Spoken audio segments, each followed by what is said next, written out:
오늘도 주문의 가운데 함께 수요 예배로 나아가도록 하겠습니다. 기도하고 시작합니다. 하나님 감사합니다. 이 시간 임재하시고 말씀하여 주시옵소서. 이 예배를 통해 하나님 영광 받으시고 하나님 나라 온전히 이 땅 가운데 임하게 해 주시옵소서. 감사드리며 예수 그리스도 이름으로 기도합니다. 아멘.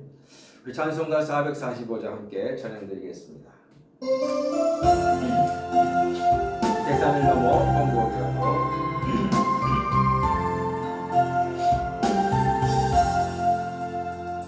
산을 넘어 험곡에 가도 길 가운데로 걸어가며 주께서 항상 지키시기로 약속한 말씀 변치 않네.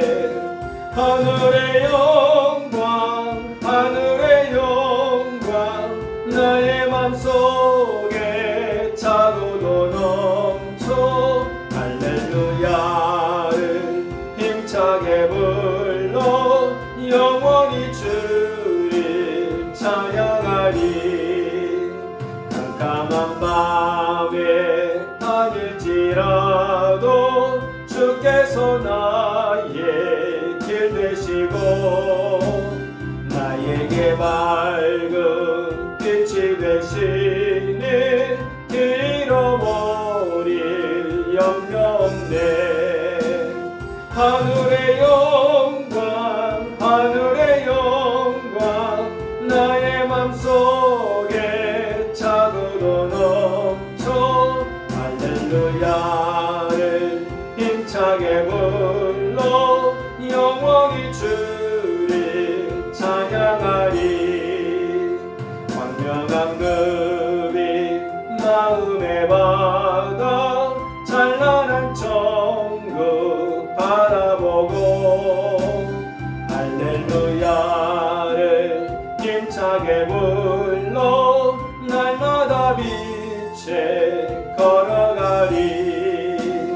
하늘의 영광 하늘의 영광 나의 맘속에 차고도 넘쳐 할렐루야를 힘차게 불러 영원히 주를 찬양하리.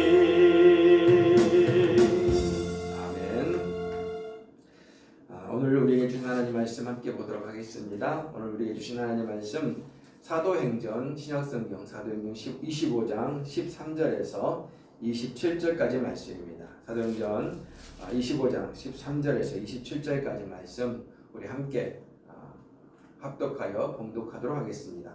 사도행전 25장 13절에서 27절까지입니다. 함께 하겠습니다. 시작. 수일 후에 아그리빠 왕과 버니게가 베스도에게 문안하러 가이사랴에 와서 여러 날을 있더니 베스도가 바울의 일로 왕에게 구하여 이르되 벨릭스가 한 사람을 구류하여 뒀는데 내가 예루살렘에 있을 때에 유대인의 대제사장들과 장로들이 그를 고소하여 정죄하기를 청하기에 내가 대답하되 무릇 피고가 원고들 앞에서 고소 사건에 대하여 변명할 기회가 있기 전에 내주는 것은 로마 사람의 법이 아니라 하였노라. 그러므로 그들이 나와 함께 여기 오매 내가 지체하지 아니하고 이튿날 재판자리에 앉아 명하여 그 사람을 데려왔으나 원고들이 서서 내가 짐작하던 것 같은 악행의 혐의는 하나도 제시하지 아니하고 오직 자기들의 종교와 또는 예수라 하는 이가 죽은 것을 살아있다고 바울이 주장하는 그 일에 관한 문제로 고발하는 것뿐이라.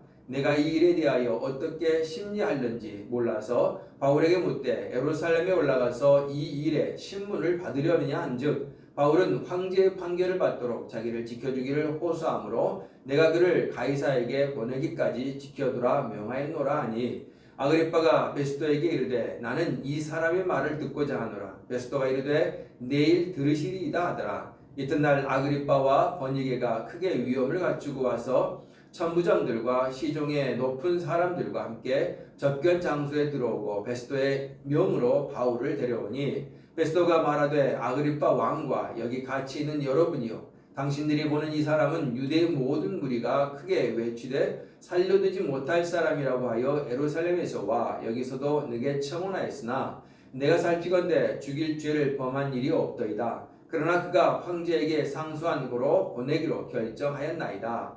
그에 대하여 황제께 확실한 사실을 아뢰 것이 없으므로 심란 후 상소할 자료가 있을까 하여 당신들 앞 특히 아그리빠 왕 당신 앞에 그를 내세웠나이다. 그 죄목도 밝히지 아니하고 죄수를 보내는 것이 무리한 일인 줄 아나이다 하였더라. 아멘. 아멘. 이는 하나님 말씀입니다. 이 말씀을 통하여 오늘 이 시간에 우리에게 은혜 주시기 원합니다. 아멘. 오늘 제목은 하나님이 주도하신다라는 제목을 함께 말씀을 나누고자 합니다. 바울은 로마로 가서 가이사 황제죠. 로마 황제죠. 로마 황제 가이사에게 재판을 받겠다고 했습니다. 그러나 오늘 새로운 총독인 베스도 입장에서는 심각한 문제가 있었습니다. 다른 게 아니라 가이사에게 즉 황제에게 바울의 재판을 의뢰해야 하는데 바울의 혐의가 불분명했다는 것입니다. 도대체 죄목이 무엇인지 알 수 없었다는 것이죠. 정확한 제목이 없다는 것이죠. 자기 입장에서는 뭐가 죄인지 알 수 없다는 겁니다. 주님은 우리 하나님은 여호와 하나님은 이 과정을 통해서 바울을 보호하시고 또 이 바울을 통해서 복음을 전파하고 계신 것을 우리는 볼 수가 있습니다. 오늘 총독인 베스도가 새로운 총독으로 부임하자 이웃 지역을 다스리던 헤롯 아그리빠 왕 2세가 인사하러 가이사라를 방문했습니다. 오늘 13절에 보면 이렇게 나와 있죠. 수일 후에 아그리빠 왕과 버니게가 베스도에게 문안하러 가이사라에 와서 그랬습니다. 그러니까 지금 본국에 있는 로마 본국에 있는 총독이 온 것은 아주 큰 일입니다. 큰 일이죠. 황제와 바로 직결되는 것이기 때문에 그래서 이 분봉의 즉 분봉 왕이죠. 아그리빠 왕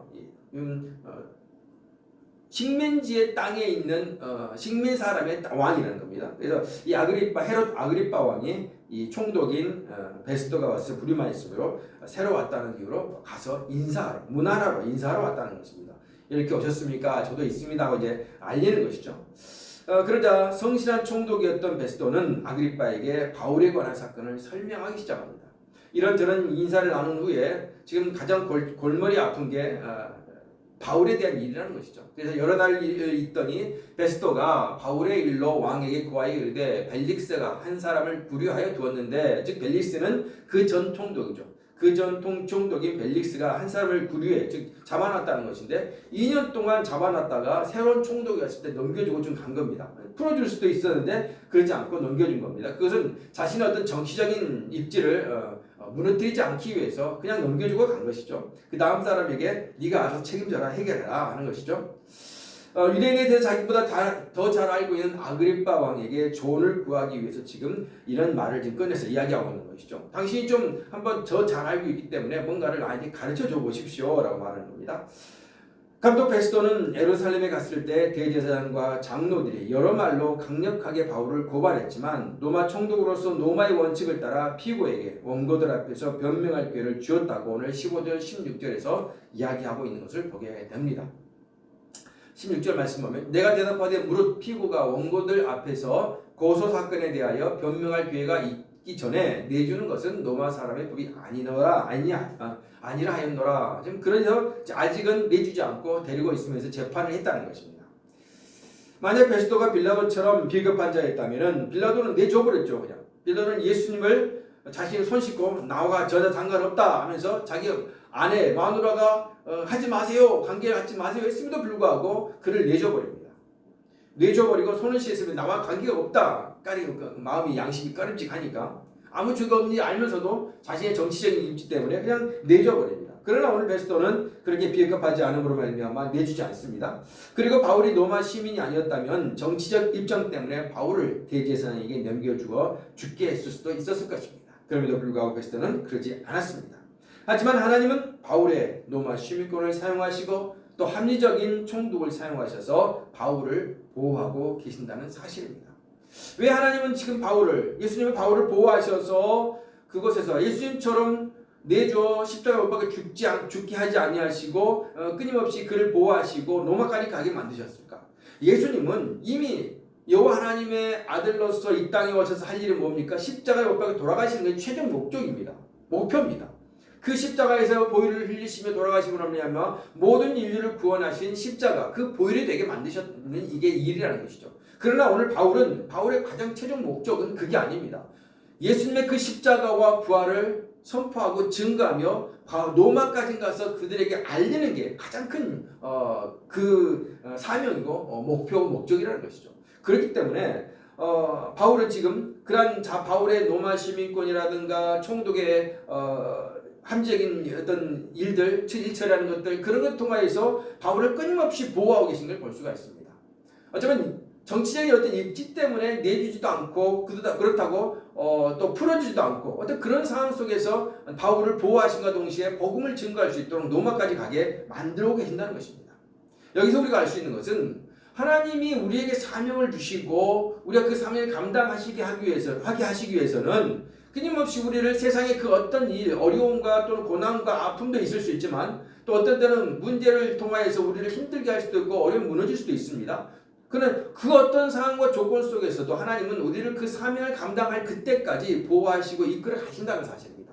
그 사명이 있음을 우리는 기억하고 그 사명을 향하여서 우리는 걸어가는 믿음의 자녀가 될 수 있어야 한다는 것이죠. 세상의 욕망과 내 안에 있는 욕망과 본성 때문에 세상 것들을 위하여서 살아간다면 하나님은 그걸 끊어버리시고 내 삶에 있어서 사명이 아닌 다른 걸 찾아가신다면 그 삶에서 우리가 어려움과 힘듦을 겪을 때 하나님은 그 보호가 아닌 그냥 거기에서 우리의 삶의 선택에 의해서 얻는 고난을 받을 수밖에 만들 겁니다. 그러나 하나님은 그러지 아니하시고 그 사명을 감당할 수 있도록 우리의 모든 삶들을 이끌어가고 계신다는 것입니다. 어려운 순간이면 그 어려운 순간까지도 하나님은 그걸 통해서 우리를 보호하시고 이끌어 가시고 인도해 가신다는 사실이죠. 우리가 교회에서 하나님이 일을 하기 위로 작정하고 하나님이 허락하신 그 일들을 순종하여 나가는 그 일들을 준비하고 이끌어 가는 데 있어서 우리의 세상적인 방법, 세상적인 욕망, 세상적인 가치관으로 그 일을 하지 않아도 됩니다. 그에 만약 세상적인 가치관, 세상적인 방법으로 하나님의 일을 하려고 하면 하나님은 분명히 끊으십니다. 그러나 하나님의 일을 해나가는 데 있어서 세상적인 가치관, 세상적인 방법, 세상적인 어떤 돈과 어떤 그 수준으로 행하는 게 아니라 하나님의 방법으로 돈이 없을지라도, 내 힘이 없을지라도, 능력이 없을지라도, 어떤 상황과 조건이 맞지 않을지라도 하나님이 말씀하시고 하나님이 이루어 가시는 그 사명을 바라보며 나아갈 때에 하나님은 그 어려운 상황 속에서도 그 모든 일들을 이끌어 가신다는 사실입니다. 우리를 보호하실 뿐만 아니라 그 모든 상황을 하나하나 다 맞춰가게 나중에 뒤돌아보면은 모든 퍼즐이 맞춰집니다. 어려운 상황이었던 것들, 좋은 상황이었던 이 모든 것이 다 퍼즐이 맞춰져서 하나의 그림이 완성되는 것처럼 이것이 우리 예장의 어떤 예정론의 이야기입니다. 예정론은 미리 지금 와서 이미 저 사람은 구원받을 사람하고 정해진 게 아니라 구원받은 사람의 모든 삶을 돌아보고 맞춰볼 때에 퍼즐이 딱 맞춰진 걸 보면서 하나님이 이미 예정해 놓으셨던 거구나 하고 우리는 이야기하는 것이지 그게 우리 예장의 장로교회 그 예정론이지 미리 저 사람을 예전에 안에 일이 이루어지기 전부터 저 사람은 구원받을 사람이고 저 사람은 구원받지 못할 사람이니까 내비도 저 사람만 전에 란 게 아니라는 겁니다. 구원받은 사람들의 삶의 모습을 딱 보니까 퍼즐을 맞춰보니까 모든 것이 다 이루어져 가더라는 것입니다. 딱 퍼즐이 맞춰지더라는 거죠. 그래서 하나님 준비하셨습니다. 하나님이 예정하셨습니다. 이렇게 말하는 게 바로 우리의 예정론입니다. 오해하지 마십시오. 그러기에 하나님께서는 모든 바울의 사정들을 통하여서도 보호하셔서 마지막에 로마까지 갈 수 있도록 이끌어가는 걸 볼 수가 있습니다. 오늘 17절부터 22절까지 말씀에서 그 재판 과정을 통해서 또한 복음을 전하고 있는 것을 볼 수가 있습니다. 오늘 총독 베스도는 바울의 재판을 진행하는 과정에서 겪는 어려움을 이야기하기 시작합니다. 재판의 원고가 피고의 혐의를 제시해야 성립될 수 있는데 바울에게는 혐의라고 할 것이 없더라는 것입니다. 오늘 17절 말씀 19절까지 보니까요. 17절에 그러므로 그들이 나와 함께 여기 오매 내가 지체하지 아니하고 이튿날 재판자리에 앉아 명하여 그 사람을 데려왔으나 원고들이 서서 내가 짐작하던 것 같은 악행의 혐의는 하나도 제시하지 아니하고 오직 자기들의 종교와 또는 예수라는 이가 죽은 것을 살아 있다고 바울이 주장하는 그 일에 관한 문제로 고발하는 것뿐이라 라고 말합니다. 자기가 생각했던 어떤 죄목, 정확한 죄목, 살인이라든가 폭행이라든가 집회를 일으켜서 폭도를 일으킨다거나 그런 어떤 이상한 그런 정확한 죄목이 아무 없더라는 것입니다. 오직 죄라고 하는 것은 자기들 종교에 맞는 어떤 그 종교 때문에 예수가 죽었니, 살았니, 부활했느니, 안 했느니 어떤 그 문제 때문에 서로가 다투면서 그 고발을 하더라는 것이죠. 그럼에도 불구하고 우리 성실한 재판장이었던 베스토는 이 싸움의 핵심이 바울의 악행 여부가 아니라 예수 그리스도의 부활이 참이냐 아니냐에 있음을 정확하게 파악합니다. 결국 바울의 재판에 의해서 예수님의 부활 논쟁이 유대에 머물지 않고 마지막에는 바울이 가이사에게 재판을 해줄 것을 이야기했잖아요. 그러므로 말미암아 이제 바울을 로마로 보내기로 작정합니다. 그래서 지금 아그리파 왕에게 무슨 죄가 있는지 좀 파악해 주시오라고 하는 것이죠. 그렇다는 것은 지금 이제 어찌됐든 바울의 예수님의 그 부활 논쟁이 유대 안에서만 끝나는 게 아니라 지금 이 논쟁이 로마까지 가고 로마의 황제인 가이사에게까지 가서 이 모든 것이 선포되고 전파되게 되어 있다는 것입니다. 베스토의 설명을 들은 아그리파는 자기도 바울을 만나보고 싶다고 이야기하는 것을 보게 됩니다. 오늘 22절 보면 이렇게 됩니다. 아그리파가 베스토에게 이르되 나는 이 사람의 말을 듣고자 하노라. 베스토가 이르되 내일 들으시리다 라고 말합니다. 아그리파 왕도 뭔가 좀 예수에 대해서 소문은 들어 알겠죠. 또 바울에 대해서 아마 소문은 좀 어느 정도 들었을지 모릅니다. 그러나 직접적으로 그 이야기를 좀 듣고 정확하게 알고 싶다는 것입니다. 그래서 이제 아그리파하고 또 베스토하고 모든 사람들이 함께 모여서 이 복음의 이야기를 듣게 되는 걸 볼 수가 있습니다. 하나님의 일을 통해서 유대와 갈릴리 지역을 다스리는 두 통치자에게 복음이 선포되게 하셨고 궁극적으로는 로마 제국의 왕 가이사에게까지 미치게 하셨습니다. 이는 세상의 모든 일이 궁극적으로는 하나님의 섭리 안에 있음을 분명하게 보여주고 계신다는 것입니다. 여러분, 우리가 잠깐 볼 것은 복음이라는 것을 우리가 전한다, 복음을 전파한다, 복음을 선포한다, 복음을 알린다, 전도한다. 이것이 지금 여기에서요. 지금 제가 표현할 때에 바울에 잡히고 또 그 재판하는 과정, 또 로마 시민이라는 것 때문에 또 합리적인 어떤 성실한 재판장으로 오는 베스토 때문에 바울 보호를 받고 로마까지 가게 됐잖아요. 그러면서 지금 이제 보니까 아그리파 왕과 버니게 또 다른 많은 사람들이 모여서 이제 바울의 그 변명소리를 듣습니다. 즉 복음의 소리를 듣는다는 것이죠. 복음의 소리를 듣는 것이 바로 그들에게 복음이 선포되고 전해지는 것입니다. 전도하는 것입니다.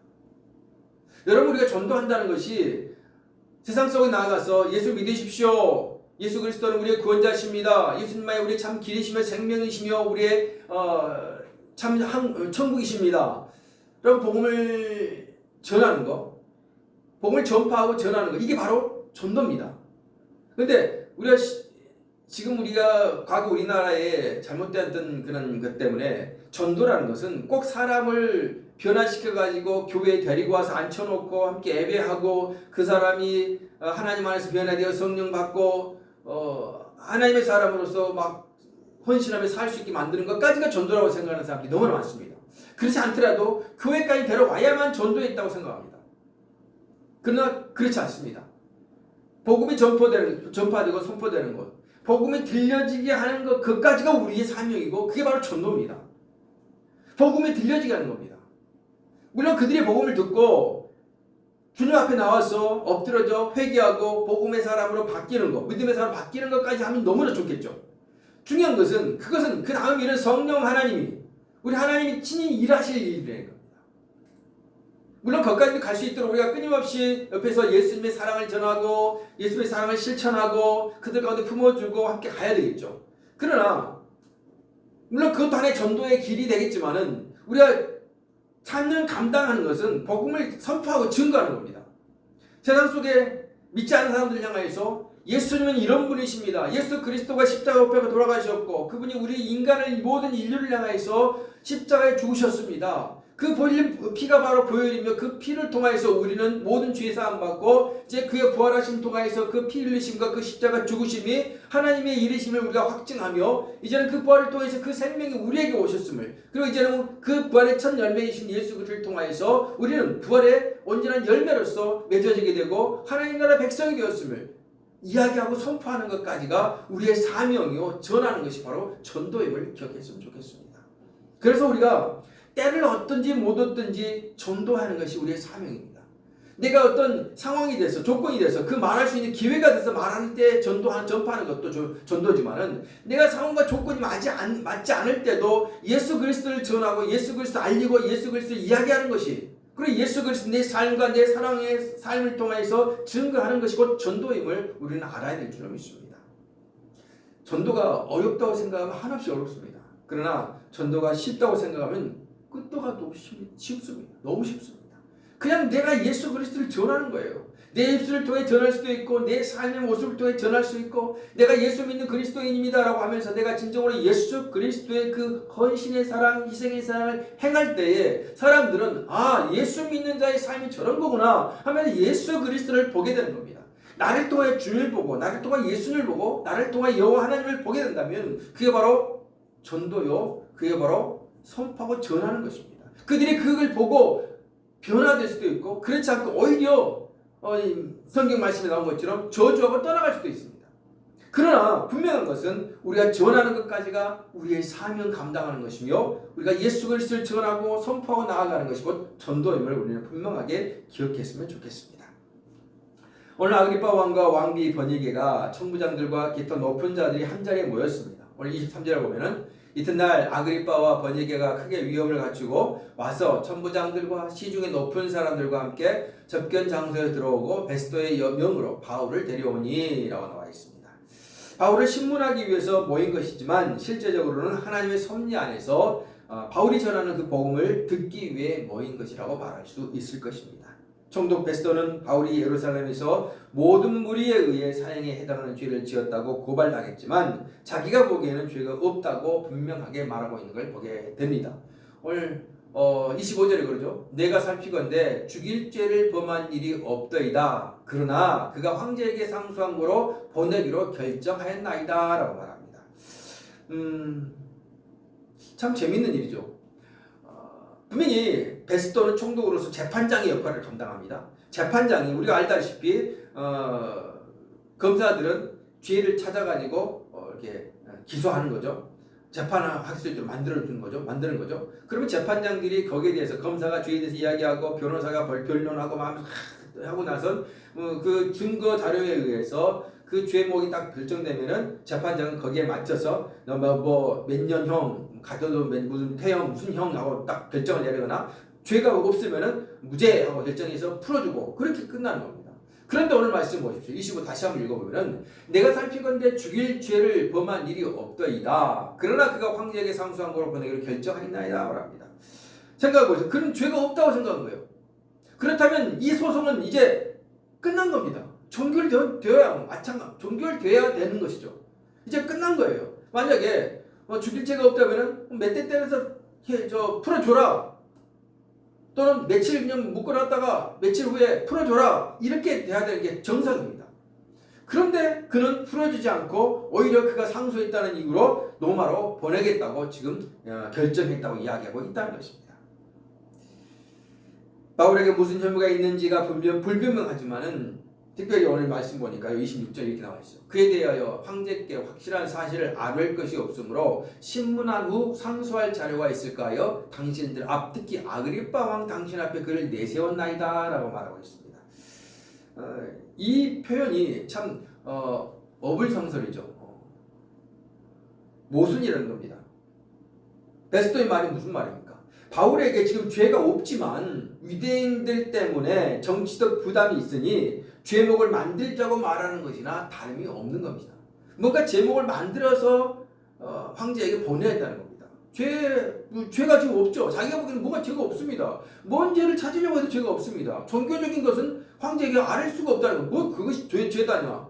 지 종교에 맞는 것이지. 그건 아니다라고 말할 수 있다는 거죠. 그런데 그런 죄를 올릴 수 없기 때문에 죄가 없기 때문에 뭔가를 찾아서 자신의 어떤 유대인들에게 정치적인 부담을 안치지 않기 위해서 뭔가 죄를목을 찾아가지고 황제에게 올려야겠다라고 말하고 있는 겁니다. 바울은 이렇게 어이없고 억울한 일을 당했지만 하나님은 이를 이용하셔서 바울이 그 땅의 통치자들에게 복음을 전하게 하고 계신 것을 볼 수가 있습니다. 처음 온 베스도도 복음의 이런 일을 통해서 복음을 듣게 되는 것이고 아그리빠 왕도 정확하게 복음을 알게 되고 천부장이나 많은 노마의 그러한 시종들도 복음을 듣게 되는 걸 볼 수가 있습니다. 이제 그들이 믿고 안 믿고는 그들에게 달렸고 하나님 또한 일하심에 달렸겠죠. 어쨌든 바울은 지금 자신의 그런 상황과 저지를 통해서 복음을 증거하고 있는 걸 보게 됩니다. 하나님의 일하심이겠죠. 바울은 피고인이 되었지만 하나님은 그가 통치자들에게까지 복음을 전할 수 있는 상황을 만들어가고 계시는 걸 볼 수가 있습니다.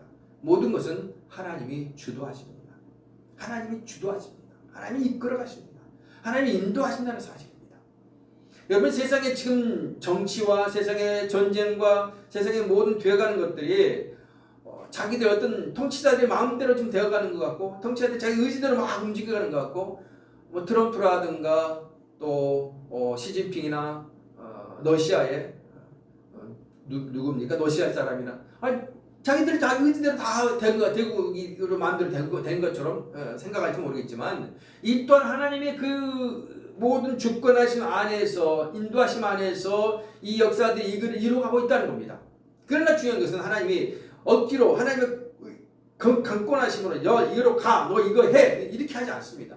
인간의 선택에 의해서 이루어질 때에도 그것이 악함으로 드러나고 그것이 어둠으로 들어가고 부정적으로 드러날지라도 그걸 통해서 또 하나님은 하나님의 역사들을 이루어 가신다는 사실을 우리는 볼 수가 있다는 것입니다.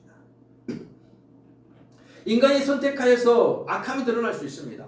인간이 선택하여서 선한 것만 드러나면 얼마나 좋겠습니까? 그러나 악함이 드러나 있다 할지라도 하나님은 하나님의 계획하심을 바라보면서 그님의 그 길을 걸어가게 만드신다는 겁니다. 생각해 보세요. 예수 그리스도가 이 땅에 오셔서 십자가에 못 박혀 돌아가시는 그 모든 과정 속에서 인간의 욕망과 인간의 정치적인 상황과 인간의 그런 어떤 본성까지도 사용하셔서 그 십자가에 못 박혀 돌아가시게 되는 그 상황을 볼 수가 있습니다. 십자가에 못 박히시는 그 모든 것, 그러나 십자가에 못 박히시는 그 상황, 그것은 하나님의 목표였습니다. 그를 통해서 우리 모든 인류를 구원하시기 위한 하나님의 크신 계획하심이었다는 것이죠. 분명히 기억했으면 좋겠습니다. 우리 인간의 모든 역사, 인간의 모든 상황들, 우리 개인 한 명 한 명의 모든 삶의 인생의 역사도 하나님의 주권하심에 있음을 기억하고 우리가 먼저 하나님의 계획하심에 엎드려 순종하여 그 말씀대로 살아가면요, 인생이 너무나 편하고 쉽습니다. 왜요? 그 하나님의 흘러가는 그 계획에, 하나님의 흘러가는 그 뜻 가운데 우리가 얹혀지기만 하면은 그냥 멋있게 갈 수 있다는 것이죠. 그러기에 우리 그리스도인들이 멋진 겁니다. 우리 그리스도인들이 능력 있는 것이고, 그리스도인들이 온전히 하나님 안의 세상과 분별되어서 하나님의 영광을 드러낼 수 있는 길이 바로 그 사실을 우리는 기억했으면 좋겠습니다. 우리 삶이 힘들 수 있습니다. 지칠 수 있습니다. 또 요즘 특별히 전쟁 때문에 물가가 올라가고 기름값이 올라가서 여러 가지로 힘들고 어렵고 지칩니다. 그럼에도 불구하고 우리가 주님을 믿고 바라보면서 이 어둡고 힘든 상황까지도 하나님이 이용하셔서 하나님의 사람들을 보호하시고 하나님의 사람들을 일으키시고 하나님의 사람들을 살 수 있게 이끌어 가심을 기억하면서 믿음으로 흔들림 없이 주님만을 바라보면서 당당하게 걸어가는 우리 모두가 되어지기를 주의 이름으로 축복합니다. 아멘. 하나님 감사합니다. 주간 저희들을 사랑해 주시고 인도하신 주님, 우리 약함으로 주님의 강함을 드러내 보여 주시옵소서. 시대가 너무나 힘들고 어려운 악함의 시대, 무서움의 시대, 두려움의 시대입니다. 하나님, 이 시대에 주여 우리 그리스도인들이 담대하게 믿음으로 기도하며 담대하게 하나님의 나라를 선포하며 하나님의 영광을 드러내며 살아갈 수 있도록 믿음을 덧입혀 주시옵소서. 오늘도 이끄시고 인도하신 하나님을 찬양하고 감사드리며 예수 그리스도 이름으로 기도합니다. 아멘. 감사합니다. 이제 또 한 주간 또 살아가고 계시는데 힘들고 어렵고 지칠 수도 있습니다. 그럼에도 불구하고 우리 믿음으로 든든히 서면서 또 한 주간 보내시고 주일날 기쁨으로 만나서 주님의 크신 힘을 받아서 다시 일어섰으면 좋겠습니다. 우리 축도하심으로 예배를 마치겠습니다. 이제는 우리 주 예수 그리스도의 한없는 은혜와 하나님 아버지의 그 크신 사랑하심과 성령님의 감동 감화 위로와 교통하심이 이제 하나님 은혜 안에서 하나님 주신 그 권능으로 담대하게 살아내기를 원하는 우리 모든 성도들 위해, 그들의 가정과 삶의 터전 위에, 자녀 위에, 모든 문제 위에 지금부터 영원히 함께 있어지이다. 아멘.